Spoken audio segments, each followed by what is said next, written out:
Sir, आप ग्राम कोतवाल आलमपुर का budget किस प्रकार से बनाना चाहते हैं और इसको लेकर आपकी क्या रणनीति है, मैं आपसे ये पूछना चाहता हूँ।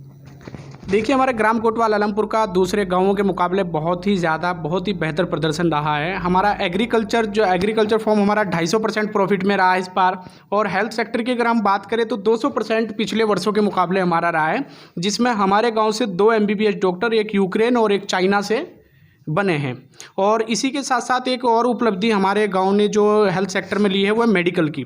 मेडिकल स्टोर एक बहुत बड़ा एक इशू था हमारे गांव में, मतलब दवाई को लेकर बड़ी जनसंख्या थी और दवाई मिलने में बड़ी परेशानियां रहती थी।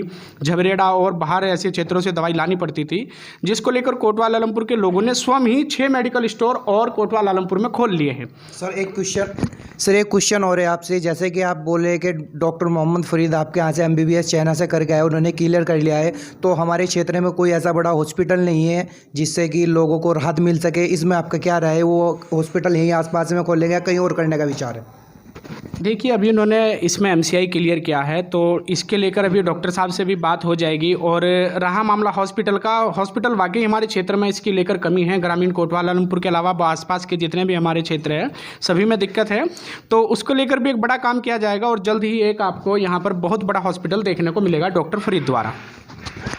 ठीक है सर, धन्यवाद आपका अगर यह काम हो जाता है। लेकिन ये जो किसानों का सर उत्पीड़न हो रहा है, गन्ना मिल जो किसानों को पैसा नहीं दे पा रहा है और तरह तरह से किसानों को उत्पीड़न हो रहा है, दवाइयाँ बहुत महंगी हो रही है, पैसा नहीं आ रहा है, और बिजली वाले 24 घंटे चेकिंग के लिए यहाँ पर कोतवाल आलमपुर में रहते हैं। जैसे कि मैं किसान हूँ, मेरे भी घर में बिजली का भी खर्चा और भी खर्चा है, और गन्ना मिल पैसे नहीं दे पा रहा है। तो इसमें आपकी क्या राय है? गन्ना मिल कब तक भुगतान कर सकता है और लोगों की समस्या को कब तक दूर किया जा सकता है? देखिएगा, गन्ना मिल और भुगतान की ये तो पूरे देश में इस वक्त एक चिंता का विषय बना हुआ है। लेकिन इसके अलावा अगर हम बात करें अपने ग्राम कोतवाल आलमपुर की, तो यहाँ पर कहीं ना कहीं हमारे लोग खेती पर, तो देखिए जो किसान है वो निर्भर रहता ही है, लेकिन खेती के अलावा भी बहुत सारे हम लोगों ने अल्टरनेट काम बनाए हुए हैं। चाहे हमारा चरखी का क्षेत्र हो, छोटे और मझले किसान जो है वो चरखी का काम करते हैं। जो हमारा जो चरखी का जो हमारा विभाग है वो इस बार 300% के फ़ायदे में रहा है। तो यानी कि हम टोटली सिर्फ मिल के ऊपर डिपेंड नहीं है।